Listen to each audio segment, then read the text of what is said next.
আবি একবার এক জায়গায় আমার বেটা কাগজে লিখে দিছে ভদ্রলোকে, এ কি কি কখন যাইত না, দৈন্তার 9 গান্না লিখছে মনে 27 টাকা, এটি কখন যাইত না, এমনি হইতো না, এমনি হইতো না, এমনি হইতো না।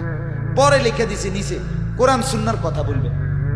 তাই বললাম, আঙ্কেল আমি আসলে মনে কিছু দিয়েন না, এগুলো তো বাদ দিয়া এরপরে কোরআন সুন্নাহর কথাটা কি হইতে পারে স্যাম্পল হিসাবে আপনি কিন্তু 10টা মিনিট কিন্তু কইয়া দেন, আপনি আগে মানে যে এডি বাদ সাদ দিয়া আর এডি রে কয় কোরআন সুন্নাহ এডি রইছে, আর এরপরে আমি এগুলোর ব্যাখ্যা করবো। আপনি কদ্দুর আগে মূল শিরোনামটা কদ্দুর কইয়া দেন, কয় আমরা কি আর এগুলো জানি, তা আমি কি লিখলেন, এত ফাজিলাম রে কে হইতে কইল? ফাইজলামির কোনো সীমা আছে বেটা? তুই বেটা কিছু বোঝো না, এটা কখন যেত না, এটা কখন যেত না, তো সব বাদ দিয়া কোরআন সুন্নাহর কথা কোনটা তুমি কইয়া দাও, তাহলে তো আমি একটা আইডিয়া পাইলাম যে এইভাবে কইতে পারবো আমি, আমার একটা নমুনা দেখার। এই জন্য বাপ জিন্দগির সব কিছুতেই আল্লাহ রসুলের কথাই শুনতে হবে, খামখেয়ালি করলে হবে। 23টা বছর আল্লাহ নবী সাল্লাল্লাহু আলাইহি সাল্লাম কষ্ট করছেন। যেদিন শেষ রবিউল আউয়াল মাসে আমার নবী সাল্লাল্লাহু আলাইহি সাল্লাম ইন্তেকাল করে, সেদিন আল্লাহ নবী সাল্লাল্লাহু আলাইহি সাল্লাম সোমবার দিন ইন্তেকাল করছেন। ফজরের নামাজের ওয়াক্তে আমার যুবক ভাই, শোনো ভাইয়া, কষ্ট হইলেও বসছো, উঠো না বাপ। এই সোমবার দিন আল্লাহ নবী সাল্লাল্লাহু আলাইহি ওয়াসাল্লাম রবিউল আউয়াল মাসে ইন্তেকাল করছেন। নবীজি ইন্তেকালের পূর্বে 23 ওয়াক্ত নামাজ নবীজি নিজে ইমামতি করতে পারেন। এতটা অসুস্থ ছিলেন। হযরত আবু বকর সিদ্দিক রাদিয়াল্লাহু তাআলা আনহু ইমামতি করছেন। শেষের কয়েক বেলা মসজিদে যাইতে পারে না, এমনি তো যাইতে পারে না।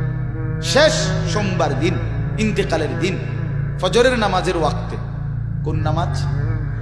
এই ফজরের নামাজের ওয়াক্তে আসিরাতুন নববিয়্যা কিতাবে আমি পড়ছি, সৈয়দ আবুল হাসান আলী আন-নদভী রাহমাতুল্লাহর কিতাব, বাংলা অনুবাদ হয়েছে নবী রহমত এই নামে, এটা পড়লে পাইবেন।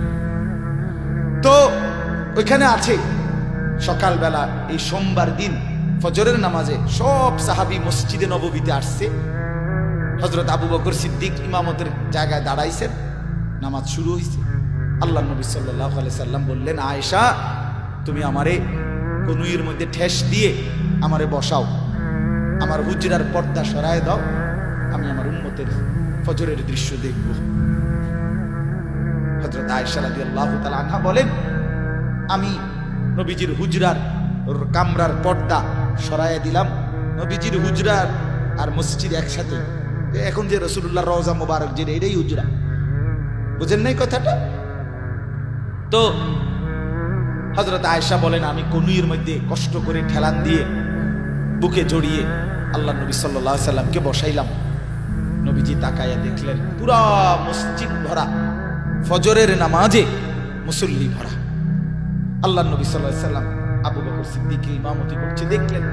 কিছুক্ষণ দেখে নবী চোখের পানি ফেলে দিলেন, কাঁদতে শুরু করলেন আর বললেন, আয়েশা আমার 23 বছরের মেহনত সার্থক। আয়েশা গত 23টা বছর আয়েশা আমি কি কষ্ট না করেছি, গত 23টা বছর আমি তায়েফের পাথরের আঘাতে আমার পিঠটা চালনির মতো ছিদ্র হয়ে গেছে। আয়েশা দেখো, আমি পেটে পাথর বাঁধছি, আমার ঘরে 3 মাস চুলায় আগুন জ্বলে নাই, আমি দান শহীদ করেছি, আমার কনুইয়ের মধ্যে লোহার কড়া ঢুকে গেছে, আমার কত সাহাবীর তাজা রক্ত শাহাদাতের খুন আমি নিজ চোখে দেখছি। আয়েশা এই সব কিছুর বিনিময়ে আমার স্বপ্ন ছিল আমার উম্মত 5 ওয়াক্ত নামাজ মসজিদ ভরে জামাতে পড়বে। আজ ফজরের নামাজে আমি তা দেখলাম, আমার উম্মত 100 উপস্থিত। আমি আয়েশা সার্থক, আমার 23 বছরের মেহনত সার্থক। এরপরে নবী আসমানের দিকে 2 হাত তুলে বলছে, আল্লাহুম্মা রফিকাল আ'লা, মাওলা আপনি বন্ধুর কাছে এবার আমি যেতে চাই, আমার মাকসাদ পূর্ণ হয়েছে। এই সেদিন নবীজি জোহরের নামাজের আগে সূর্য পশ্চিম দিকে হেলে যাওয়ার সময় আল্লাহ রাসূল ইন্তেকাল করছে। নবী উম্মতকে শেষ দেখছে ফজরের নামাজ। কোন নামাজ দোস্ত বলেন? শেষ দেখে গেছে, শেষ হাসি। মুচকি হাসি দিছিলেন ফজরে দেখে। ফজরের নামাজ কেন পড়বেন না নামাজ? কিসের কাছে হেরে গেলেন? ফজরের ওয়াক্ত দোকান খোলার টাইম না, ফজরের ওয়াক্ত অফিসের টাইম না, ফজর ওয়াক্ত চাকরির টাইম না, ফজরের ওয়াক্ত কোন কর্মের সময় না, শুধুমাত্র একটা ঘুম। এদূরের কাছে আপনি হেরে গেলেন। আমার বাপ আমার ভাই বাহিরের কেউ না বুঝুক, আপনারা তো বসছেন, আপনারা বলেন কিসের কাছে হেরে গেলেন? বলেন না, আমারে বলেন। ছেলেরা বলো না, ভাইয়া তুমি শক্ত সামর্থ্য তাগড়া জওয়ান, 60 বছরের চাচা যদি উঠতে পারে তুমি বন্ধু পারবা না কেন? তোমার আবার রাত কি, তোমার আবার দিন কি? জওয়ান তো জওয়ানি। নওজোয়ান চাইলে তো পাহাড় কাইটা সমান করতে পারে, নওজোয়ান চাইলে তো আটলান্টিক মহাসাগর মাটি দিয়া পুরা এলাইতে পারে। যুবক চাইলে সব পারে। জওয়ানি তো আল্লাহ জন্যই দিয়েছে। কুওয়াতান কোরআনে আছে, যৌবনকে আল্লাহ বলছে শক্তি, ছোট্টবেলাকে আল্লাহ বলছে দুফান দুফুন।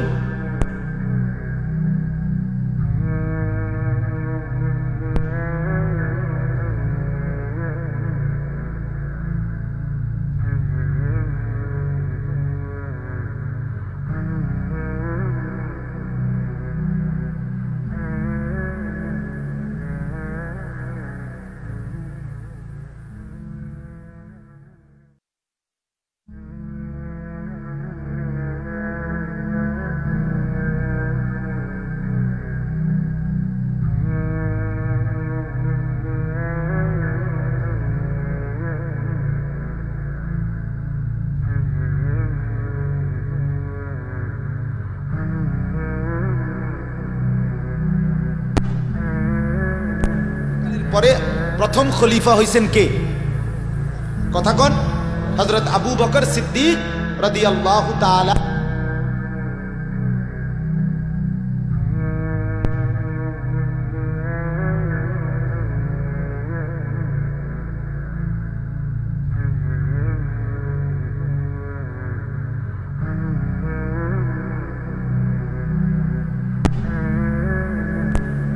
করে সিদ্ধান্ত নিছে হাফেজে কোরআন যেভাবে শহীদ হইছে, ভবিষ্যতে কোরআনুল কারীম পূর্ণ একসাথে পুরা কোরআন লিপিবদ্ধ না করাইলে পরবর্তী সংরক্ষণ কষ্ট হইয়া যাবে।